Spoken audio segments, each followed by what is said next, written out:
주신 말씀을 통해서 기쁨의 큰 선물을 주셨어요 라는 제목을 가지고 함께 말씀을 나누겠습니다. 우리는 여러 해 동안에 코로나의 확산을 막아보겠다고 전문가들의 지지를 따라서 안간힘을 썼습니다. 사회적 거리두기를 하면서 식당의 문도 닫아보고 학교 문도 닫아보고 또 교회에도 예배를 드리지 못하게 했었습니다. 안 해본 것이 없습니다. 코로나를 막아보겠다고 그런 것이죠. 그러나 확산을 전혀 막아내지 못했지요. 다행히 미국과 영국에서 백신이 개발이 되었습니다. 긴급 사용 승인을 받았고 우리나라도 정부의 수천억 원을 받아서 국산 백신을 개발하겠다고 연구를 했었습니다. 하지만 뉴스만 무성할 뿐 실패를 했지요. 정부는 어쩔 수 없이 긴급하게 외국에서 백신을 들여와야 했습니다. 그러기 위해서 천문학적인 돈을 들였지요. 하지만 그 백신들마저 효과는 미미했고 오히려 부작용만 많았습니다. 지금은 어쩔 수 없다고 포기했습니다. 이제는 실내에서조차 마스크를 벗는다고 합니다. 결론은 인간의 방법으로는 해결할 수 없다는 것이 결론이었습니다. 제가 이번 성탄절 예배를 준비하면서 드는 생각이 있었습니다. 우리에게 진짜 백신이 있었다면 코로나 같은 것은 아무것도 아닌데, 우리에게 진짜 치료약만 있었다면 코로나는 아무것도 아닌데, 그렇습니다. 백신과 치료제가 있다면 전염병 따위는 무섭지가 않아요. 여러분, 영적으로도 마찬가지입니다. 인류는 죄라는 바이러스에 감염이 돼 있었습니다. 뇌기에 보면은 죄를 전염병이라고 말을 하고 있죠. 그래서 약 3,500년 전에 모세가 기록해 놓은 출애굽기, 레위기, 민수기에 보면 이 죄의 방역 수칙이 기록이 되어 있습니다. 먼저는 손을 씻으라 명령을 합니다. 출애굽기 30장 21절 말씀에 보니까 그들이 그 수족을 씻어 죽기를 면할지니 이는 그와 그의 자손이 대대로 영원히 지킬 규례니라. 이와 같이 수족을 씻으라, 손 씻기를 말하고 있어요. 또한 자가격리에 대해서 명령합니다. 레위기 13장 4절 말씀에 보니까 제사장은 그 환자를 이레 동안 가두어 둘 것이며 라고 말합니다. 감염이 됐기 때문에 이레 동안은 자가격리를 시킨 거예요. 마지막으로 마스크를 쓰라는 명령이 성경에 기록이 되어 있습니다.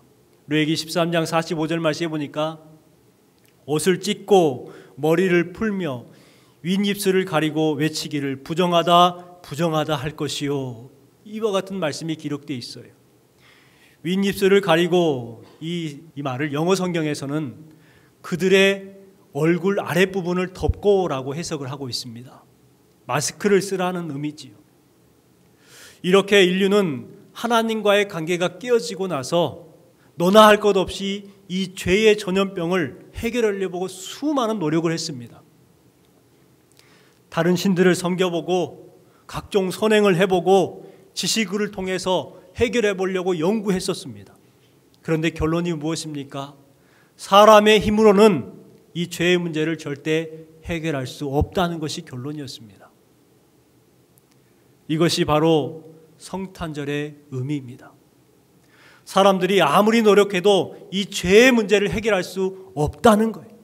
그렇기 때문에 예수님께서 영적인 백신, 영적 치료자가 되어서 이 땅에 오신 그 날이 바로 성탄절입니다. 오늘 말씀에 우리에게 분명히 그 사실을 이야기를 해주고 있어요. 11절 말씀에 보면 오늘 다윗의 동네에 너희를 위하여 구주가 나셨으니 곧 그리스도 주시니라. 여기에서 구주는 헬라어로 소테르입니다. 이 소테르의 뜻이 뭐냐면 병과 전쟁과 고통과 고난에서 구하실 구원자라는 뜻을 가지고 있어요. 천사들이 예수님의 탄생 소식을 전할 때에 오늘 다윗의 동네에 너희를 위하여 소테르가 나셨으니 바로 우리를 위하여 치료자가 오셨다는 거예요. 치료자. 예수님은 하나님께서 우리에게 허락하신 유일한 죄의 치료자이십니다. 그러므로 성탄은 우리 인류를 향하신 하나님의 선물이요 최대의 선물인 거예요. 에베소서 2장 8절 말씀에 보면 이것은 너희에게 난 것이 아니요 하나님의 선물이라 이렇게 기록하고 있습니다. 하나님의 선물이다. 여러분, 하나님께서 우리에게 허락하신 이 최고의 선물, 성탄의 기쁨을 충만하게 누리시기를 주님의 이름으로 축원합니다. 2000년 전에 예수님께서 유대 베들레헴의 마구간에서 태어나셨어요. 천사들이 바쁘게 돌아다니면서 예수님의 탄생 소식을 전하기 시작합니다. 11절 말씀에 보면 오늘 다윗의 동네에 너희를 위하여 구주가 나셨으니 곧 그리스도 주시니라. 우리 14절 말씀을 같이 한번 읽어보겠습니다. 지극히 높은 곳에서는 하나님께 영광이요 땅에서는 하나님이 기뻐하신 사람들 중에 평화로다 하니라. 이 소식을 많은 사람들이 듣게 됩니다. 헤롯 왕도 들었고 제사장들과 서기관들도 들었습니다. 그러나 헤롯 왕은 메시아를 죽이려고 했고 권력을 탐하던 제사장들과 서기관들은 메시아의 탄생에 관심이 없었습니다. 그렇다면 어떤 사람들이 예수님의 탄생을 경험하게 되었을까? 오늘 말씀을 통해서 성탄하신 예수님을 만났던 사람들의 특징에 대해서 한번 생각해 보고자 합니다. 가장 먼저는요, 성결한 삶을 살았던 사람들이 예수님의 성탄을 경험하게 되었습니다. 누가복음 1장에 보면 마리아에게 천사가 찾아와서 동정녀 마리아가 잉태할 것이다라는 그러한 소식을 듣습니다. 주신 말씀에 보면 천사가 마리아에게 잉태 소식을 전하기 시작합니다. 천사가 마리아에게 말하죠. 내가 하나님께 은혜를 입었느니라. 아들을 낳을 것인데 그 아들의 이름을 예수라 해라. 그 소식을 듣게 돼요. 그 소식을 듣고 마리아가 천사에게 되묻습니다. 나는 남자를 알지 못하니 어찌 이 일이 있으리이까? 마리아는 순결한 처녀, 동정녀라고 말하고 있습니다. 당시 시대적 상황을 보면 이 정절을 지킨다는 것이 매우 어려운 시대였습니다. 그러나 마리아는 그 어려운 삶 가운데서도 순결을 지켰다는 거예요. 요셉은 의로운 사람이었다라고 기록합니다. 또 시므온은 경건한 사람이었다라고 말하고요. 안나 선지자는 성전을 떠나지 아니하고 금식하며 기도했던 선결한 사람이라고 기록하고 있습니다. 그래요. 예수님의 탄생을 경험했던 사람들 모두가 어떤 사람들이었느냐? 선결한 사람들이었다는 거예요. 여러분, 우리도 선결한 삶, 의로운 삶, 경건의 삶을 통해서 다시 오실 예수님을 만나게 되는 거룩한 성도가 되기를 주님의 이름으로 축원합니다. 두 번째는 깨어 있었던 사람들이었습니다. 8절, 9절 말씀, 10절까지 말씀을 같이 한번 읽어보겠습니다. 그 지역의 목자들이 밤에 밖에서 자기 양떼를 지키더니 주의 사자가 곁에 서고 주의 영광이 그들을 두루 비추매 크게 무서워하는지라. 천사가 이르되 무서워하지 말라. 보라, 내가 온 백성에게 미칠 큰 기쁨의 좋은 소식을 너희에게 전하노라. 천사들은 가장 먼저 광야에 있었던 양을 치던 목자에게 예수님의 탄생 소식을 전하기 시작합니다. 당시 목자들보다 대단한 사람들은 얼마든지 많았을 거예요. 예루살렘에 가면 헤롯과 제사장들과 말씀을 가르쳤던 서기관들, 장로들, 또 사회적으로 덕망 높았던 유식한 사람들이 많았을 거예요. 그런데 왜 그 사람들이 아니라 가장 먼저 목자에게 전하게 되었을까요? 당시 목자들의 삶은 천대받았던 사람들입니다. 집이 없이 유목생활을 해야 했기 때문에 또돌이들이었습니다. 배우지 못했습니다. 내세울 것 하나 없었던 사람들이 바로 목동들이었어요.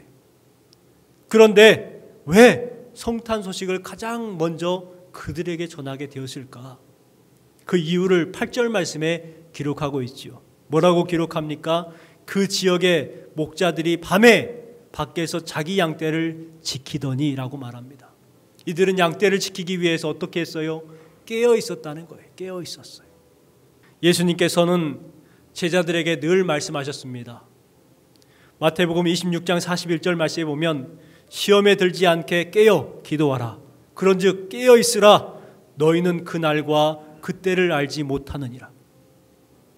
예수님께서는 또한 승천하실 때도 깨어 있으라 우리에게 명령하셨습니다. 누가복음 21장 36절 말씀에 보면 너희는 장차 올 이 모든 일을 능히 피하고 인자 앞에 서도록 항상 기도하며 깨어 있으라. 이렇게 말씀하셨습니다. 어떤 사람이 주위 사람들에게 잠이 보약이다라는 소리를 들었어요. 그래서 다짐했습니다. 푹 자야 되겠다. 건강해야 되겠다 생각한 거죠.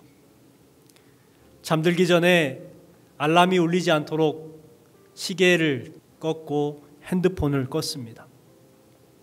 그렇게 잠을 자려고 잠이 들었는데 밖에서 개가 멍멍 짖는 거예요. 잠이 들만하면 또 개가 멍멍 짖는 겁니다. 그래서 짜증이 났어요. 다음날 일어나자마자 그 개를 팔아버렸습니다. 또 잠을 잡니다. 그 다음날 잠을 자는데 이제는 단잠을 잘 자고 나서 새벽이 되었는데 새벽에 닭이 울기 시작하는 거예요. 꼭 끼워 하고 웁니다. 그래서 새벽에 또 짜증이 났어요. 일어나자마자 그 닭을 또 팔아버렸습니다. 이제 방해할 것이 없습니다. 다음 날은 아주 푹 잤습니다. 실컷 자고 일어났더니 어떻게 되었을까요? 도둑이 들었어요. 도둑이 들어가지고 돈 될 만한 건 다 훔쳐가 버린 거예요. 여러분, 신앙은 깨어 있어야 합니다. 믿음은 깨어 있어야 합니다. 영적으로 잠이 들면은요, 마귀 사탄이 여러분의 믿음을 훔쳐가 버리는 거예요. 동방 박사들도 깨어 있었던 사람들입니다. 깨어서 별을 관측했던 사람들이죠. 시므온과 안나 선지자도 경건과 기도와 섬김으로 깨어 있었던 사람들이었어요. 여러분, 저와 여러분들도 신앙과 믿음이 항상 깨어 있는 성도가 되기를 주님의 이름으로 축원합니다. 또한 메시아를 갈망하는 사람들이었습니다. 마태복음 2장에 보면 동방의 박사들에 대해서 이야기를 합니다. 동방의 박사들이 태어나신 메시아를 만나서 경배하고 위하여서 선물을 드리기 위해서 준비해서 떠나오는 내용이 기록이 되어 있죠. 우리 말씀 마태복음 2장 1절부터 3절까지 말씀 같이 한번 읽어보겠습니다. 헤롯 왕 때에 예수께서 유대 베들레헴에서 나심에 동방으로부터 박사들이 예루살렘에 이르러 말하되 유대인의 왕으로 나신 이가 어디 계시냐? 우리가 동방에서 그의 별을 보고 그에게 경배하러 왔노라 하니 헤롯 왕과 온 예루살렘이 듣고 소동한지라. 말씀에 보면 동방 박사들이 예루살렘으로 찾아갑니다. 그랬을 때에 헤롯 왕과 온 예루살렘이 듣고 소동을 했다고 말하고 있습니다. 동방 박사들의 이 원어는 마고스입니다. 동방 페르시아에서 가장 유명하고 능력 있는 사람들을 말합니다. 인정받는 자들이었어요. 명성이 자자했던 사람들입니다. 얼마나 대단하냐면 그냥 가서 헤롯 왕을 찾아가는 거예요. 왕을 만나서 대면할 정도로 영향력이 있었던 것이죠. 그런 사람들이 먼 거리를 걸어서 메시아를 만나서 경배하고 각각 황금과 유황과 모략을 준비해서 찾아옵니다. 거리가 아주 먼 거리입니다. 이들이 먼 거리를 마다하지 않고 찾아올 수 있었던 이유가 무엇일까? 바로 메시아에 대한 갈망이 있었다는 거예요. 갈망. 우리도 동방의 박사들처럼 예수님을 갈망하고 경배하는 저와 여러분 되기를 주님의 이름으로 소망합니다. 마지막으로는요, 믿음의 우선순위를 둔 사람들이었습니다. 16절 17절 말씀 같이 한번 읽어볼게요.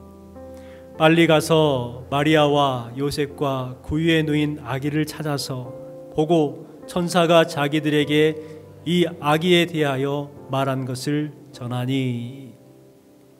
목자들에게 가장 우선순위는 양이었을 겁니다. 그런데 오늘 말씀에 보면 목자들이 그 양을 두고 태어나신 예수님을 보기 위해서 달려갔다라고 기록합니다. 목자들의 행동이 기록되어 있는데 4가지 단어를 기억하시기 바랍니다. 빨리 가서, 찾아서, 보고, 전하니 라는 것입니다. 천사의 말을 듣고 목자들이 어떻게 했어요? 바로 움직였어요. 양을 두고 빨리 찾아갔습니다. 그리고 만났습니다. 뿐만 아니라 그냥 돌아온 것이 아니라 그 소식을 전하기 시작했습니다. 이들의 우선순위가 바뀌게 된 것이죠. 그들이 양에서 복음으로 우선순위가 바뀌게 된 거예요. 여러분, 여러분의 우선순위는 무엇입니까? 오늘 주신 말씀을 통해서 성탄의 의미를 한번 생각해 보았습니다. 여러분, 우리도 이 성탄을 맞이함을 통해서 어떠한 삶을 살아가야 될 것인가 생각해 보시기 바랍니다. 우리는 성결한 삶을 살아야 합니다. 또한 믿음으로 깨어 있어야 합니다. 예수님을 갈망해야 합니다. 믿음의 우선순위를 두는 거룩한 성도들이 됨을 통해서 다시 오실 예수님을 만나게 되는 거룩한 성도가 되기를 주님의 이름으로 축원합니다.